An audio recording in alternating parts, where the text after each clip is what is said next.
Très ravi de vous retrouver au compte de ce journal et merci de choisir la télévision Alnos pour vous informer. Sachez que le président de transition, président de la République, chef de l'État, général Mohamed Idriss Déby Itno, a quitté N'Djamena ce 9 novembre 2023 pour Riyad, en Arabie Saoudite, sur l'invitation du roi Salman Ben Abdelaziz Al Saoud.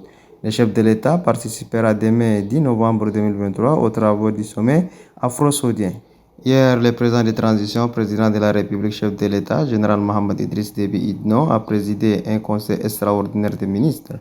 Le conseil a examiné des projets de loi dont l'un portant l'amnistie générale pour les faits commis pendant les événements du 20 octobre 2022, l'autre portant au budget général pour l'exercice 2024. Suivez le compte rendu avec le ministre de la Communication, porte-parole du gouvernement, Aziz Moussaleh. Le conseil des ministres s'est tenu ce jour, mercredi 8 novembre 2023, à la présidence de la République.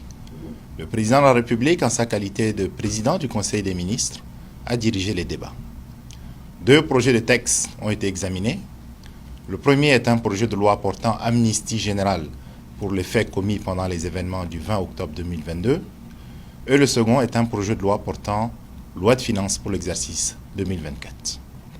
Au titre du ministère de la Justice et des Droits humains, un projet de loi portant amnistie générale pour les faits commis pendant les événements du 20 octobre 2022 a été présenté par Madame la ministre secrétaire d'État en charge de la justice.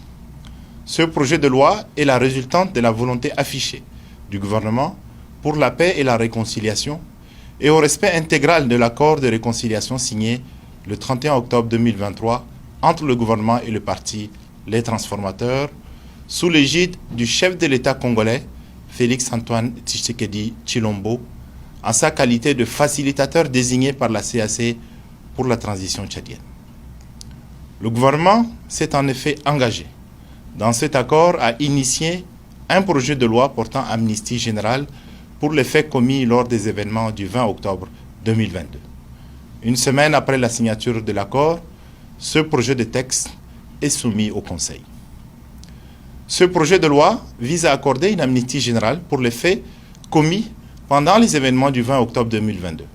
Elle couvre les infractions pour lesquelles des peines ont été prononcées ou pas. Après examen du projet de loi, le Conseil l'a adopté et a recommandé son examen en procédure d'urgence par le Conseil national de transition. En second point, le Conseil a examiné le projet de loi de finances pour l'exercice 2024 présenté par le ministre des Finances, des Comptes publics et du Budget. Malgré le contexte de transition, ainsi que les défis sécuritaires, économiques, humanitaires et sociaux, le projet de loi de finances 2024 est atypique à plus d'un titre. D'abord, il prévoit l'interdiction des dépenses avant ordonnancement, DAO.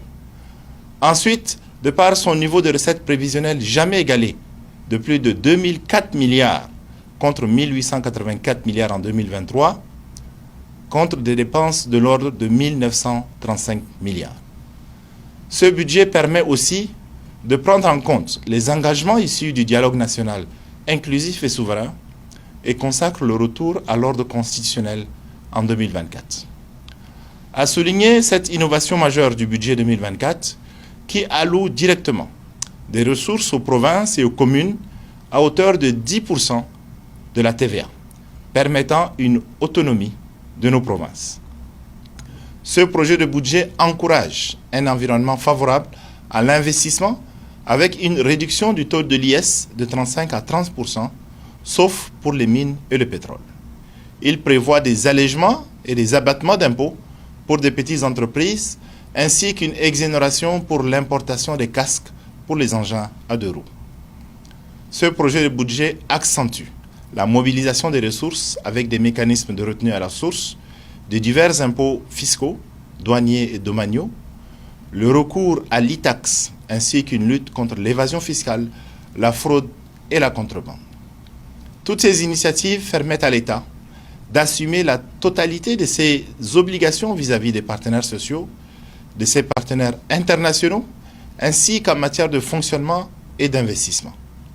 C'est ainsi que les dépenses additionnelles sont focalisées sur les secteurs prioritaires et notamment sur une hausse de 55% du budget du ministère de la Santé, un accroissement de plus de 18% des budgets du ministère de l'Éducation et de l'Hydraulique.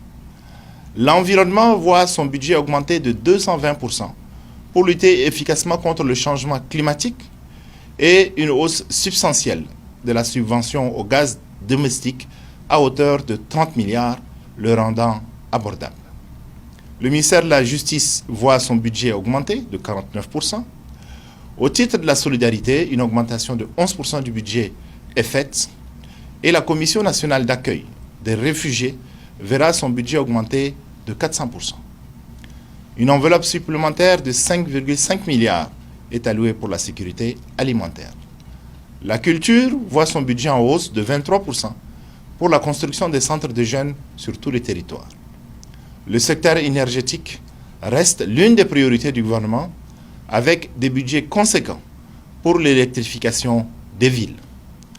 En matière d'investissement, le budget 2024 prévoit notamment le bitumage et la construction de 100 km de voiries urbaines, la route Mongo-Abdea-Amtiman, la route Chadara-Moussoro, la bretelle du pont de Kunjuru, la route Nguri-Mondo-Mao, la route Pala-Kelo frontière Cameroun, la route Nguri-Bol, la route Kiabe-Singako, la route Abéché-Oumhadjar et Abéché-Amzouer-Gereda, la route Passakori-Nguri et Bol-Liwa, la route Abéché-Abougilem, la route Djouman-Lai, le renforcement de la route Gelendeng-Bongor, la construction d'une dizaine de ponts sur tout le territoire national et l'aménagement de centaines de routes et de pistes rurales.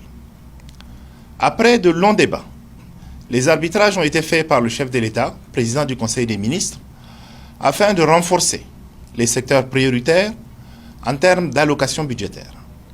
Il a aussi plaidé pour une meilleure prise en compte de l'autonomisation de la femme, de la mise en place de l'école de journalisme, du fonds spécial pour la réalisation des études à renforcer pour établir une banque de données des études sectorielles. Dans le domaine sanitaire, le chef de l'État a insisté pour que le budget résolve les difficultés de la centrale pharmaceutique d'achat et qui permette le démarrage effectif de la stratégie de couverture santé universelle. Suite à l'adoption de ce projet de loi de finances, le président du Conseil a instruit pour sa transmission au Conseil national de transition. Avant de lever la séance, le chef de l'État a réitéré au gouvernement l'impérieuse cohésion de son action afin de réussir cette seconde phase de transition qui doit être apaisée, consensuelle et inclusive. Commencé à 10h, le Conseil a pris fin à 13h. Puis le directeur général de l'Office national pour la promotion de l'emploi, Abdallah Chidi Djerkode, a lancé officiellement ce 9 novembre 2023 la formation des demandeurs d'emploi sur les techniques de collecte de données. Suivez un extrait de son intervention au micro de Oumar Mohamed Ida.